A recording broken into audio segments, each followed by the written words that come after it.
आज की इस वीडियो में हम लोग नया चैप्टर स्टार्ट करेंगे।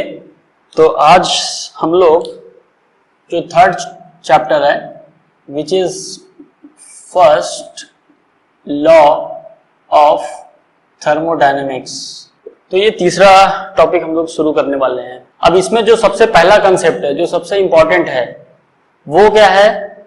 कंजर्वेशन ऑफ एनर्जी, जिसको जूल्स लॉ भी बोलते हैं। तो ये टॉपिक हम लोग समझते हैं कि आखिर में कंजर्वेशन ऑफ एनर्जी है क्या चीज। तो कंजर्वेशन ऑफ एनर्जी का जो बेसिक डेफिनेशन है वो तो सिंपल है। वो क्या बोलता है डेफिनेशन? ये बोलता है कि energy can not be created, can not be destroyed, it can convert from one form to another form. तो ये है basic statement for the conservation of energy.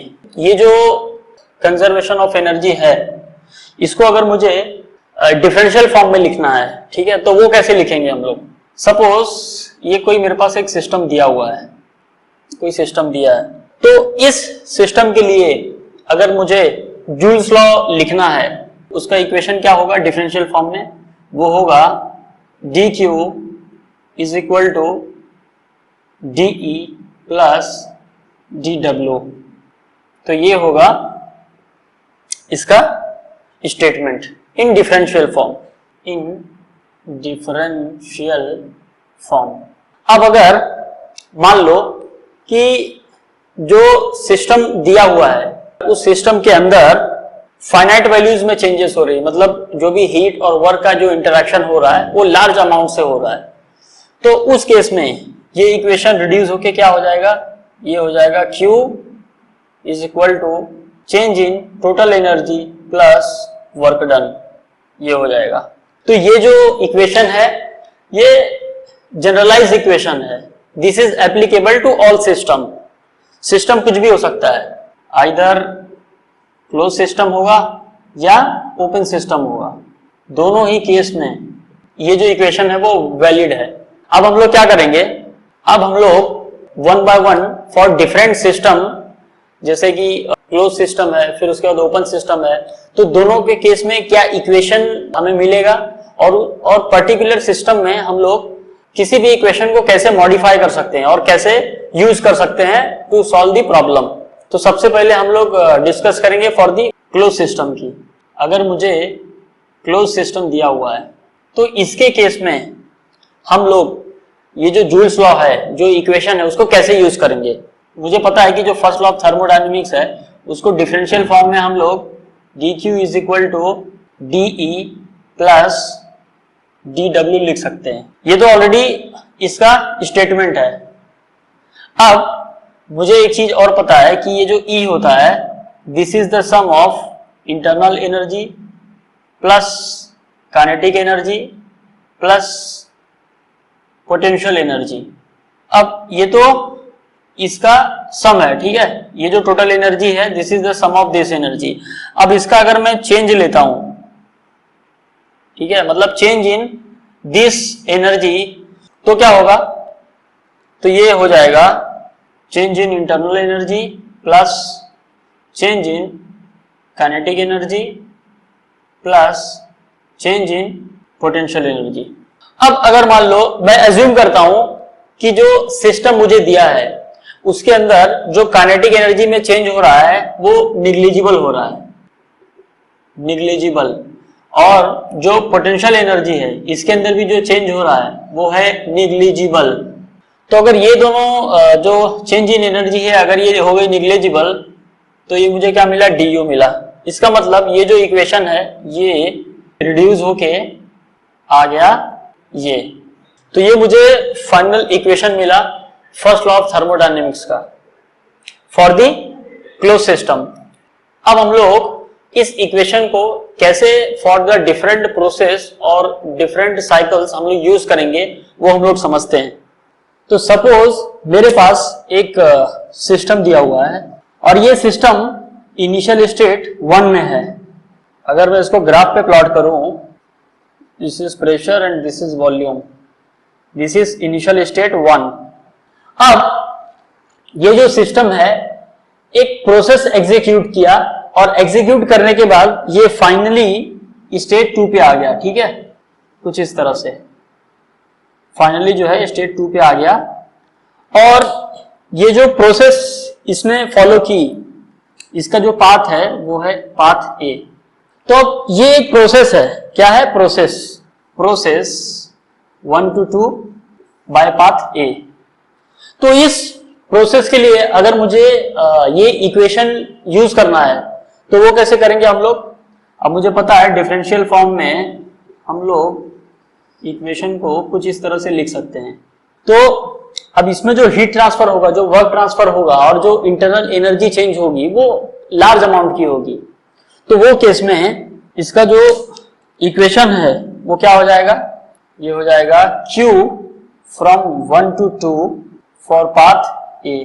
फिर उसके बाद ये हो जाएगा change in internal energy for path ए। ये हो जाएगा work done from 1 to 2 via path a. तो ये हो गया प्रोसेस 1 to 2 फॉर पाथ ए। अब अगर मान लो 1 to 2 स्टेट चेंज हो रहा है, लेकिन इस टाइम पे जो प्रोसेस है वो ये वाली प्रोसेस है, रेड लाइन वाली, और उसका जो पाथ है वो है पाथ बी। क्या है, पाथ बी। तो ये केस में अगर मुझे इसका फर्स्ट लॉ का जो इक्वेशन है वो अगर लिखना है तो मैं क्या करूंगा, मैं सिंपली यहां पे लिख सकता हूं process 1 to 2 by path b, और इसका जो इक्वेशन आएगा वो हो जाएगा Q 1 to 2 by path b is equal to change in internal energy for path b plus work done from 1 to 2 by path b. अब इसमें आप इस डायग्राम से ये चीज देख सकते हैं कि अगर मैं इस Q और इस Q की वैल्यू की बात करूं कि ये दोनों सेम होंगे कि डिफरेंट होंगे, तो जाहिर सी बात है ये दोनों जो है वो डिफरेंट होंगे, क्योंकि दोनों का पाथ अलग है, तो इसकी वजह से ये दोनों डिफरेंट हो जाएंगे। This is not equal to Q 1 to 2 by path b. ये पहली चीज। दूसरी चीज, अगर मैं इसकी बात करूं, किसकी, वर्क डन की, तो work done from 1 to 2 by path a is not equal to work done from 1 to 2 by path b. और लास्ट जो सबसे इंपॉर्टेंट चीज है वो ये है कि change in internal energy for path a is equivalent to change in internal energy for path b. Why? Because initial and final states are same. क्योंकि ये जो प्रोसेस हुई 1 to 2 ये भी ऐसे गई है, और ये जो प्रोसेस हुई ये भी ऐसे ही गई है। तो दोनों के केस में अगर आप देखेंगे तो इनिशियल स्टेट और फाइनल स्टेट दोनों आइडेंटिकल है, सेम है। तो इसके वजह से ये जो इंटरनल एनर्जी हो गई दोनों की वो सेम हो गई, क्योंकि ये जो इंटरनल एनर्जी फॉर पाथ ए अगर मैं बात करूं तो ये क्या हो जाएगा, change in internal energy for path ए हो जाएगा फाइनल माइनस इनिशियल। सिमिलरली अगर मैं पाथ बी की बात करूं तो इसमें क्या होगा, change in internal energy for path b is equal to U2 minus U1। तो अब इससे देख सकते हैं कि ये दोनों इक्वल है, that's why they are equal. तो ये क्या होता है, ये अगर इनिशियल और फाइनल स्टेट सेम है बट पाथ अलग अलग है, तो मुझे ये देखने को मिलता है, ठीक है। अगर मान लो एक अलग प्रोसेस है, वो जा रहा है फ्रॉम 2 to 1, ठीक है, कैसे जा रहा है, 2 to 1, और उस पाथ का नाम है C। इसका जूल्स इक्वेशन लिखना है, ठीक। इसका जो इक्वेशन आता है फर्स्ट लॉ ऑफ थर्मोडायनामिक्स का, अगर मैं इसके लिए अप्लाई करूं प्रोसेस के लिए from 2 to 1 for path C, अगर मैं इसके लिए first law of thermodynamics apply करूं तो ये क्या हो जाएगा, ये हो जाएगा Q from 2 to 1 by path C is equal to change in internal energy for path C plus work done from 2 to 1 for path C। अब ध्यान देने वाली बात इसमें क्या है, ये जो चेंज इन इंटरनल एनर्जी है फॉर पाथ C वो क्या होगा, वो हो जाएगा फाइनल माइनस इनिशियल। अब ये केस में जब मेरा स्टेट 2 से 1 पे जा रहा है तो ये केस में फाइनल क्या है, फाइनल है 1, इनिशियल क्या है, वो है 2, तो u1 माइनस u2 मैंने लिख दिया, ठीक है। अब अगर आप ध्यान से देखो, इसको आप देखो, ये दोनों को देखो और इसको देखो। अब इसमें क्या है, इसमें आप ये देखो, देख रहे हो कि ये जो है this is reverse of this, ठीक है, दोनों एक दूसरे का उल्टा है। और अगर इसकी मैं बात करूं, change in internal energy for path b, तो ये भी ठीक इसका उल्टा है। तो ये सिंपल एक ऑब्जर्वेशंस है जो कि आपको प्रॉब्लम सॉल्व करते टाइम यूज होंगे। तो क्लियर है ये चीज कि for the close system different process मैं इस इक्वेशन को कैसे अप्लाई करूंगा। तो ये बात चल रही थी प्रोसेस की, तो अब हम लोग बात करेंगे कि साइकिल में हम लोग इस इक्वेशन को कैसे अप्लाई करेंगे, ठीक है। ये जो फर्स्ट लॉ ऑफ थर्मोडायनेमिक्स है इसको कैसे अप्लाई करना है। अगेन एक सिस्टम दिया हुआ है विच इज क्लोज सिस्टम, और ये सिस्टम इनिशियल स्टेट 1 में है। इसका मैं ग्राफ भी ड्रॉ कर लेता हूं यहाँ पे। This is pressure, this is volume, ये इनिशियल स्टेट 1 में है। अब क्या हुआ, स्टेट 1 से 2 पे गया, वो बाय पाथ ए 2 पे गया। उसके बाद अगेन 2 to 1 पे आ गया वो, ठीक है। ये यहां से गया और ये यहां से रिटर्न आ गया 1 पे बाय फॉलोइंग पाथ बी, ठीक है। 2 to 1 पे आ गया, पहले 1 to 2 गया, फिर 2 से 1 पे आ गया। This is path a, this is path b. अब अगर मैं फॉर 1 to 2 की बात करूं वाया ए, इस प्रोसेस की बात करूं, तो इसका इक्वेशन क्या हो जाएगा, Q1 to 2 is equal to change in internal energy A for path A plus work done from 1 to 2 लिखा मैंने, ठीक है। अब मैं चाहूं तो यहां पे A भी लिख सकता हूं, ठीक है, यहां पे भी A लिख सकता हूं, यहां पे भी A लिख सकता हूं, और नहीं चाहिए तो आप मत लिखो, कुछ इसमें दिक्कत वाली बात नहीं है। लेकिन ये हम लोग अपने अंडरस्टैंडिंग के लिए लिखते हैं, ठीक है। मैं अभी क्या करता हूं, मैं इसको यहाँ पे A नहीं लिखता हूं। अब मुझे इक्वेशन लिखना है for 2 to 1 by path b. तो ये केस में ये जो इक्वेशन होगा ये होगा 2 to 1 is equal to change in internal energy for b path plus work done from 2 to 1। अब अगर मैं इसकी बात करूं, change in internal energy for path a, तो ये हो जाएगा फाइनल माइनस इनिशियल, मतलब U2 माइनस U1। और अगर मैं इसकी बात करूं तो ये क्या हो जाएगा, ये भी फाइनल माइनस इनिशियल, ये केस में फाइनल क्या हो गया U1, तो U1 माइनस U2। ये दोनों इक्वेशन मुझे मिल गए। This is my equation 1 and this is my equation 2। अब मैं क्या करता हूं, अब मैं इन दोनों इक्वेशन को ऐड कर देता हूं। ऐड इक्वेशन 1 and 2, तो क्या मिलेगा मुझे, Q1 to 2 plus Q2 to 1 is equal to, अब देखो यहाँ पे माइनस U1 है, यहाँ पे प्लस U1 है, यहाँ पे प्लस U2 है, यहाँ पे माइनस U2 है, तो ये कैंसल हो जाएगा।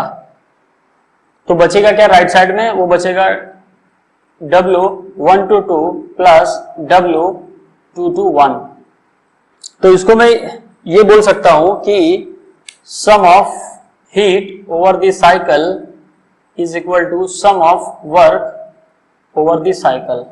तो ये है modified first law of thermodynamics for the cycle. मतलब अगर सिस्टम मेरा एक साइकिल कंप्लीट कर रहा है तो वो केस में हम लोग ये यूज कर सकते हैं, ठीक है। तो ये जो इक्वेशन मुझे मिला कि summation of heat over the cycle is equal to summation of work over the cycle, इसका मतलब क्या हुआ कि जो भी मेरा साइकिल एग्जीक्यूट होगा, ठीक है, उसमें कितने भी प्रोसेस हो, 1 2 3 4 5 कितने भी प्रोसेस हो, लेकिन जितने भी प्रोसेस हो रहे हैं उसमें जितना हीट ट्रांसफर हो रहा है that is equivalent to total work transfer. Suppose मैं एक पीवी डायग्राम पे एक और साइकिल ड्रॉ करके बताता हूं। सपोज एक साइकिल हुआ जिसमें सिस्टम मेरा स्टेट 1 पे था, ठीक है, फिर 2 पे गया, फिर 3 पे गया, ठीक है, फिर 4 5 एंड फाइनली ये 6 पे आ गया, मतलब 6 बोलो या इनिशियल स्टेट 1 बोलो। तो ये एक प्रोसेस हुई, ये दूसरा प्रोसेस, ये तीसरा प्रोसेस, ये चौथा प्रोसेस और ये पांचवा प्रोसेस। तो इस प्रोसेस के लिए अगर मुझे first law of thermodynamics apply करना है तो मैं क्या लिख सकता हूं, हीट ओवर द साइकिल उसका सम, तो heat from 1 to 2 plus heat from 2 to 3 plus heat from 3 to 4 plus heat from 4 to 5 plus heat from 5 to 1. This is equal to work from 1 to 2 plus work from 2 to 3 plus work from 3 to 4 plus work from 4 to 5 plus last वाला work from 5 to 1. तो ये मैं लिख सकता हूं, तो समझ में आया। तो depending upon number of process आप ये लिख सकते हैं और इंडिविजुअल प्रोसेस की कुछ कंडीशन होगी, कुछ सिचुएशन दी रहेगी कि जो प्रोसेस है वो आइसोकोरिक है या आइसोबारिक है या एडियाबैटिक है, तो अकॉर्डिंगली दैट ये Q की वैल्यू या W की वैल्यू ये उसके अकॉर्डिंगली आप फाइंड कर सकते हैं। अब ये जो इक्वेशन है summation of Q over the cycle is equal to summation of W over the cycle, इसको हम लोग दूसरे फॉर्म में, दूसरा फॉर्म मतलब इंटीग्रेशन फॉर्म में इसको ऐसे भी लिखा जाता है, Q इज इक्वल टू